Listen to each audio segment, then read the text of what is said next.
আমাদের দেশে trade licence ব্যবসার প্রথম ধাপ হচ্ছে ট্রেড লাইসেন্স।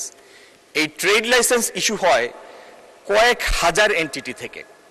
যতগুলি ইউনিয়ন পরিষদ তারাও ট্রেড লাইসেন্স ইস্যু করে, পৌরসভা করে, সিটি কর্পোরেশন করে।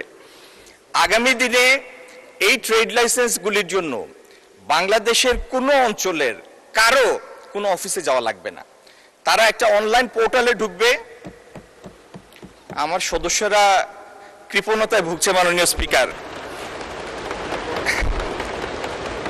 তারা একটি এদিকেও পাচ্ছেন কিন্তু বাম পাশেও পাচ্ছেন, কৃপণতা নেই।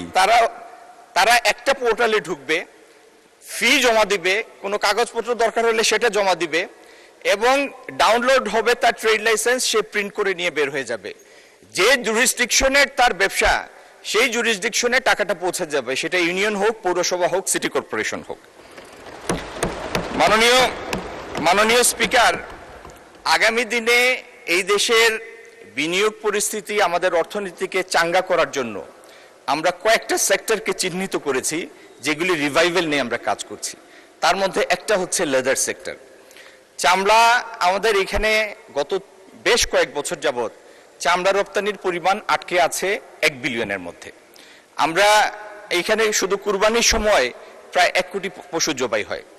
আমরা আগামী দিন পশু জবাই থেকে শুরু করে পরবর্তী ধাপে প্রত্যেকটা পর্যায়ে একটি সমন্বিত উদ্যোগ নিয়েছি। আমি 1 মিনিটের উদ্যোগটা আপনাকে জানাই মাননীয় স্পিকার। হাজারীবাগ থেকে যখন ট্যানারিগুলি স্থানান্তরিত হয় সাভারে, এই ব্যবস্থাপনাটা ছিল খুবই দুর্বল, যেই কারণে বেশিরভাগ ট্যানারি স্থানান্তরিত হওয়ার পরে সেখানে আর ব্যবসা শুরু করতে পারে নাই। আর যেগুলি চালু করেছে 3-4টা বাদে কোনোটা কমপ্লায়েন্ট না, যেই কারণে এখান থেকে ভালো কোনো ক্রেতা চামড়া কিনে নিয়ে যায় না।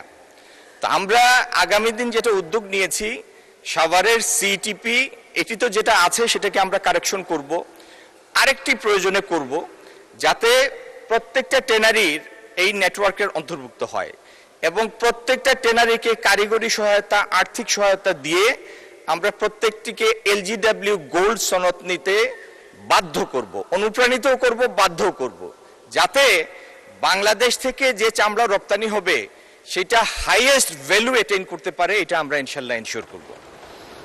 মাননীয় স্পিকার, এই চামড়ার পর্যাপ্ত সদ্ব্যবহার যদি আমরা করতে পারি আর চামড়াজাত পণ্য ঠিকমতো রপ্তানি করতে পারি, এই সেক্টরটি 10-12 বিলিয়নের একটা এক্সপোর্ট সেক্টরে রূপান্তরিত না হওয়ার কোনো কারণ নাই। আমরা বাংলাদেশে জুট উৎপাদন করি, পাট উৎপাদন করি মোটে 15 লাখ টন। আমরা উদ্যোগ নিয়েছি এটির প্রোডাক্টিভিটি বৃদ্ধি করার জন্য। চাইনিজ সরকারের কাছে আমরা একটা প্রস্তাব করেছি, যৌথ উদ্যোগে আমরা এখানে একটা রিসার্চ ল্যাব করব, যাতে পাটের উৎপাদন বৃদ্ধি পায়। আমরা পাট পণ্যের বহুমুখীকরণের জন্য তাদের সাথে কাজ করব এবং নতুন বাজার তৈরির জন্য কাজ করব। মাননীয় স্পিকার, পাটের একটা লো ভ্যালু এডিশন হলো প্যাকেজিং, হায়ার ভ্যালু এডিশন হলো পাটজাত পণ্যের ব্লেন্ডেড ফেব্রিক, কটন বা অন্য ফাইবারের সাথে।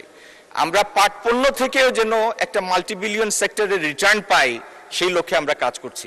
মাননীয় স্পিকার, আমার কাছে সময় আর বেশি নাই। আপনার বর্ধিত 4 মিনিটের জন্য আপনাকে অসংখ্য ধন্যবাদ। শেষ বেলায় এই কথাই শুধু বলি, আমাদের ইকোনমি মাননীয় অর্থমন্ত্রীর হাতে is in a safe hand. ইনশাল্লাহ তার নেতৃত্বে আমরা আমাদের কাঙ্ক্ষিত লক্ষ্য অর্জন করব। ধন্যবাদ মাননীয় স্পিকার।